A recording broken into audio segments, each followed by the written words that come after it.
मैं बिल्कुल दावे के साथ ये कहना चाहता हूँ, जिनका फिजिकल हुआ उन्होंने अपने नंबर को देखकर सामने हस्ताक्षर किया है फिजिकल में। फिर रिटर्न एग्जाम हुआ जो ओएमआर शीट पर हुआ, तो ओएमआर शीट पर जो हुआ तो ओएमआर शीट पर उन्होंने जब नंबर लगाया उसका आंसर शीट निकला तो मिलाकर जान गया कि उसको कितना नंबर मिला है। इसके बाद 3 बिंदु और बचते हैं जिसमें किसी को बोनस मिलता है, कोई एनसीसी वाला है या ऐसे कुछ है, वो 3 बिंदु है जिस पर बोनस मिलता है।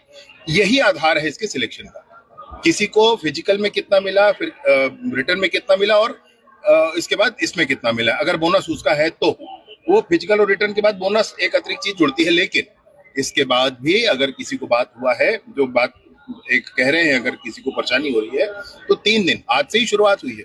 सुबह 10:30 से 12:30 तक कोई भी प्रत्येक एसपी कार्यालय में जा करके अपना विषय रख सकते हैं और आज ही उनके विषय पर निराकरण करके बताया जाएगा। ऐसा 3 दिनों तक लगातार निर्धारित है, आज कल और परसों, ये 3 दिन तक किया जाएगा। कोई ग्रीवेंस किसी के मन में होता है वो मुझको भी बता सकते हैं, और फिर भी किसी को ग्रीवेंस होता है तो जो इस रास्ते को अपनाना चाहे अपना सकते हैं। मैं बिल्कुल ये कहना चाहता हूं कि इसको पूरी पारदर्शिता के साथ और पूरे मनोयोग के साथ किया गया है कि हमारे प्रदेश के नौजवानों को नौकरी मिले।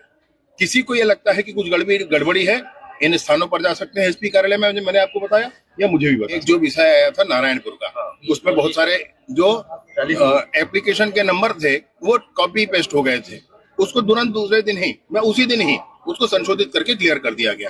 अभी उसमें किसी का गलत सिलेक्शन का किसी को दिखता है तो जरूर बताए। एक ही अभ्यर्थी के कई जिलों पे मेरिट लिस्टों पे नाम आया, ये भी हो ही सकता है। आप समझे जरा ने इसके सिलेक्शन की प्रक्रिया को, एक व्यक्ति ने 5 जगह अगर फिजिकल दिया, रिटर्न 1 हुआ, उसके 5 जगह फिजिकल के अलग अलग नंबर है, रिटर्न का उसका जो भी नंबर है 5 जिलों में मिलेगा और जुड़ करके उसका अगर मेरिट लिस्ट में 5 बार आएगा तो 5 बार आएगा ना।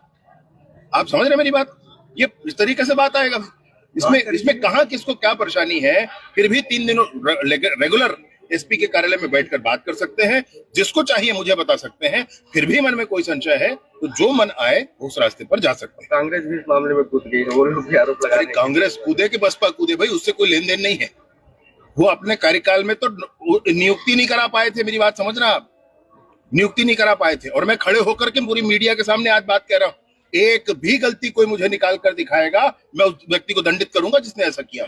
आप समझिए बात, मैं संशय वाली कोई बात नहीं है, एक संशय वाली बात नहीं। मेरे पास, मैं विधानसभा का सदस्य हूं, मेरे पास मेरे क्षेत्र के लोग आते हैं, ये आपका विभाग है, आपका ये होता है, आप हमारे बच्चे का करा दीजिए। मैंने कहा कि आपके बच्चे का जो आप होगा ना एडमिशन कार्ड, वो आप मेरे को दे दो, मैं जहां पूजा करता हूं वहां रखूंगा, मैं उसके पीछे नारियल बदूंगा, मैं रोज भगवान को, हनुमान जी को आरती अगरबत्ती लगाकर कहूंगा कि बच्चे का सिलेक्शन हो जाए, इससे ऊपर मैं कुछ नहीं